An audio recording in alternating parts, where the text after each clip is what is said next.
up guys, Savage here. We're going to be going through the EDC course and Sentinel protection standards.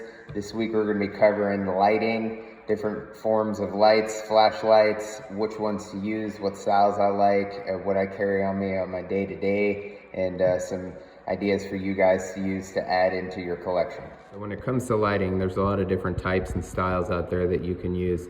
So we're going to go through some of these options and show you what's the best for different circumstances and situations and when you want to use one over the other. In my pile here, we got a tactical pen flashlight. I've got my Bushnell tactical light. Have a Cabela's headlamp. We have the Cobalt 90-degree swivel head, Swiss Tech handheld spotlight. Got the Cobalt flood shop light and the Cobalt work light. And over here we got a battery pack with the USB lights hooked up to it. So some of the things to consider when you're checking out lights is I like dual purpose and functionality.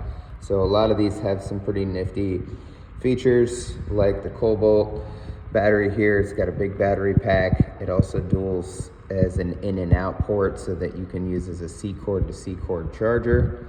On the tack pen here, it takes the 932 batteries, light, pen, tool, glass breaker.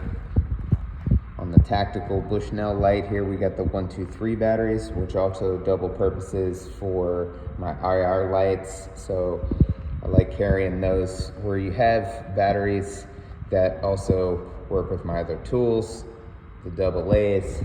And then in these guys are just strictly rechargeable.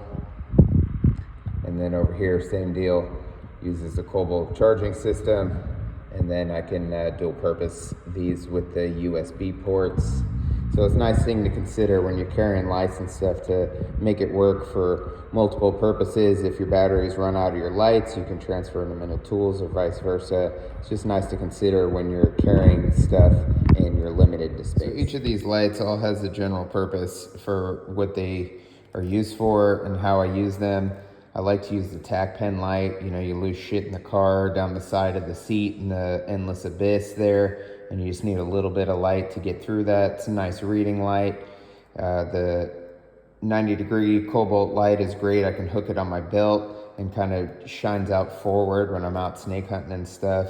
Use my tack light, is a little smaller and a lot lighter. I can hold it with my gun and be able to get in some stuff. Both of these put out like 1,000 lums, super bright, really awesome. You know, obviously if you like the hands-free mode, the headlamp is great.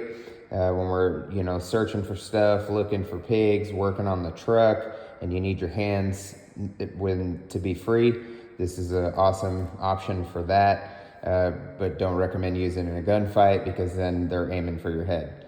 Yeah, you got the work light here, is great. It's got the hook on the back here and magnets on the bottom. Hook it under the truck, hook it somewhere when you're working under the hood or underneath. Works awesome.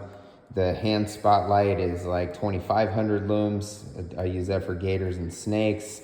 I'll use the LEDs over here on the kayak at night or inside a tent, in the camper. A lot of good options. And then the big boy I like to put out for floodlights, like if we're setting up the tent at night or you're out camping or you're working in the shop or underneath the car and you need some mega floodlight, this one puts out the juice. So just figuring out what kind of considerations you need to use your stuff for, and then that way when you're packing your gear or you're looking to carry with you, I generally carry these three, keep these two in my backpack, and then generally this one in my pocket most of the times on a day-to-day basis. And then the rest of these guys all have their specific uses. So it's good to have some options, good to have some stuff. That covers the light action. Hope you guys took something away from this one. Hopefully you guys got a little bit of information, or when you're looking to pack your gear, know what options are good for you to use in your stuff. If you got any questions, put it down in the comments. Appreciate you guys watching, and we'll catch you on the next one.